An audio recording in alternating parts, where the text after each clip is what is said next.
Herrn, danke Jesus. So haben wir gestern in Römer 10, Vers 17 erfahren, dass der Glaube durch das Hören und Hören durch das Wort Gottes kommt. Amen. Wenn ich also keinen Glauben habe, muss ich Glauben bekommen und der Glaube kommt.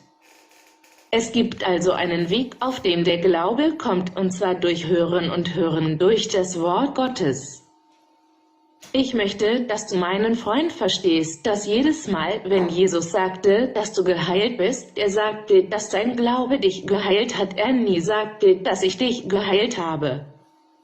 Er hat nie gesagt, dass dein Gebet dich geheilt hat. Bevor Sie überhaupt anfangen können zu beten, müssen Sie die Schriftstelle richtig machen, damit Sie Ihren Glauben aufbauen, Ihren Mund öffnen und Ihren Glauben sprechen können.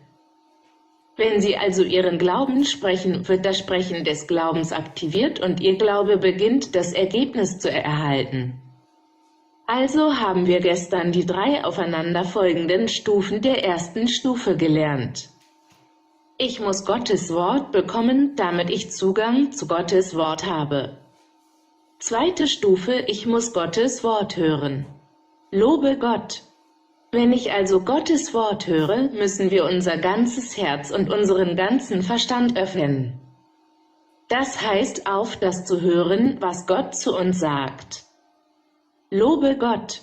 Wir müssen zulassen, dass Gott durch sein Wort zu uns spricht. Die meisten unserer Gebete sind also, dass wir mit Gott sprechen, aber nicht auf das hören, was Gott sagen will. Wir müssen also zulassen, dass Gott durch sein Wort und seine dritte Stufe, den Glauben, zu uns spricht. Als Ergebnis dieses Prozesses des Hörens kommt der Glaube. Also Gottes Wort, hören und dann Glaube. Lobe Gott. Also noch einmal Gottes Wort, hören und dann Glaube. Was wir heute studieren werden, ist, dass dieses Wort Gottes lebendig und aktiv und kraftvoll ist. Dieses Wort Gottes muss tief mein persönlicher Same werden. Halleluja! Nur wenn ich dieses Wort Christi verstehe oder zu dieser Erkenntnis komme, dass das griechische Wort ist, sagt Rema. Lobe Gott! Wenn es also Rema ist, bedeutet es ein gesprochenes Wort. Ein Wort, das gesprochen wird. Deshalb heißt es, dass der Glaube durch das Hören und Hören durch das Wort kommt. Es heißt nicht, das Wort zu hören und zu hören. Was ist durch das Wort? Das Wort spricht zu mir, das Wort spricht jetzt.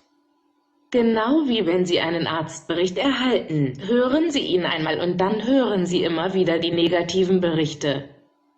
Aus diesem Bericht ergeben sich Symptome und jetzt spricht dieser Bericht mit Ihnen und gibt Ihnen Angst und Furcht.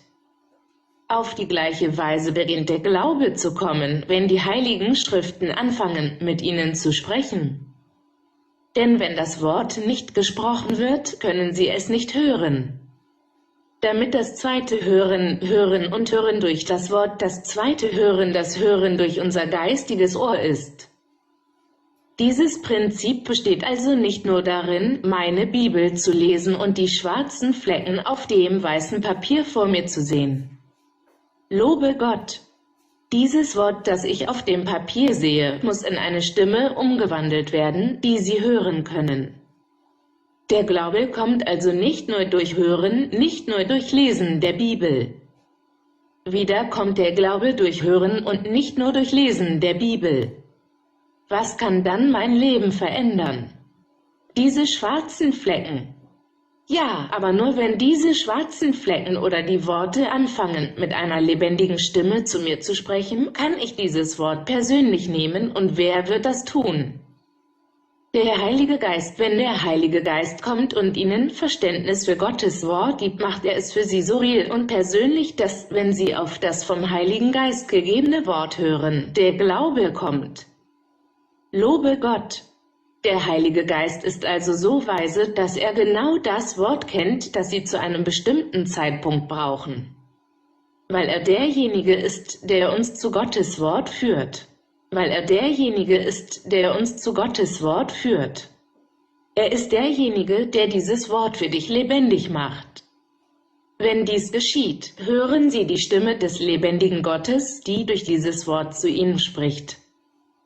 Und wenn Sie diese Stimme immer und immer wieder hören, der Glaube kommt. Glaube für was? Was auch immer Ihr Bedürfnis ist.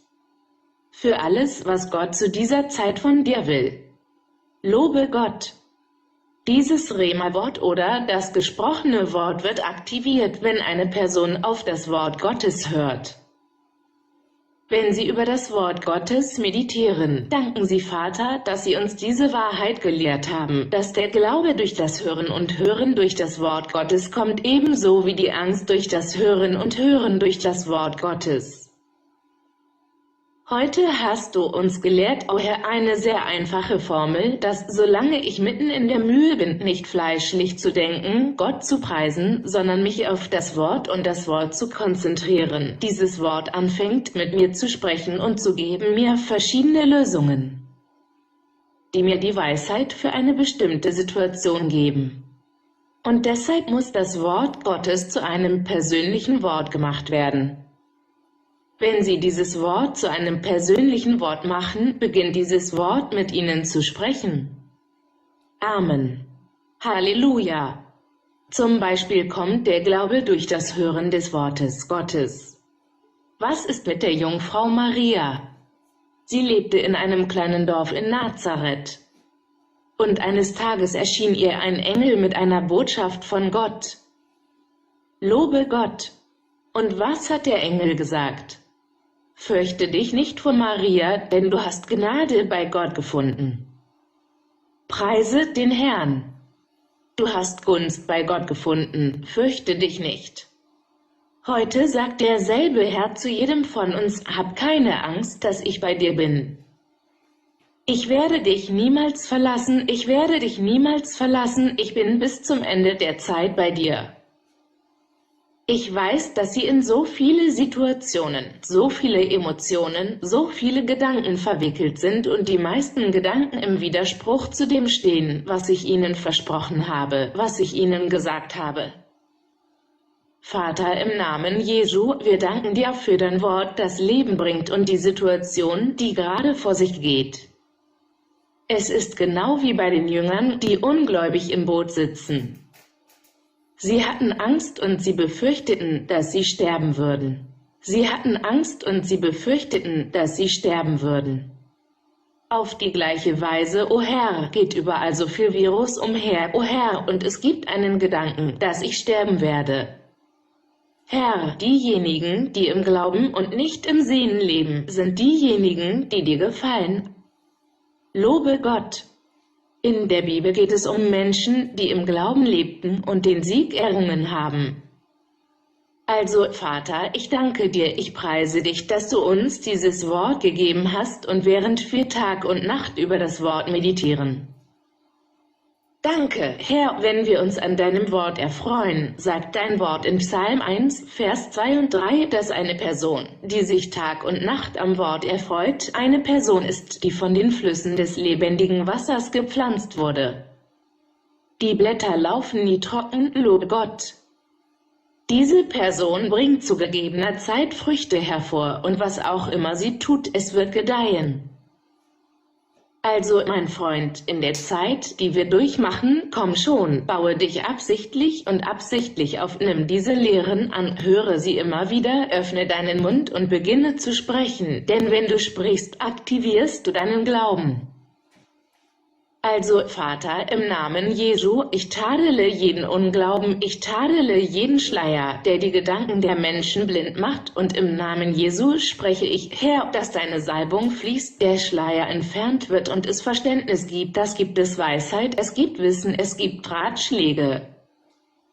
Es gibt göttliche Macht wie Simpson, es gibt Furcht vor dem Herrn, Heiligkeit, ausgezeichneter Geist auf dir, und ich danke dir und preise dich für diesen Segen, dass durch diesen Segen alle deine Ängste verschwunden sind, deine Depression ist weg und du bist völlig befreit. Sei gesegnet mit dir und deiner Familie und deinem Haushalt, und du bist gesegnet, ein Segen für die Nation zu sein.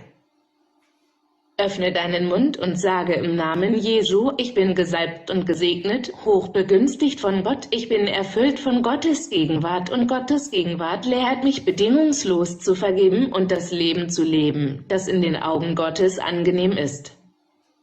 Danke und preise deinen Vater für diesen Segen in Jesu Namen. Amen, Amen, Amen.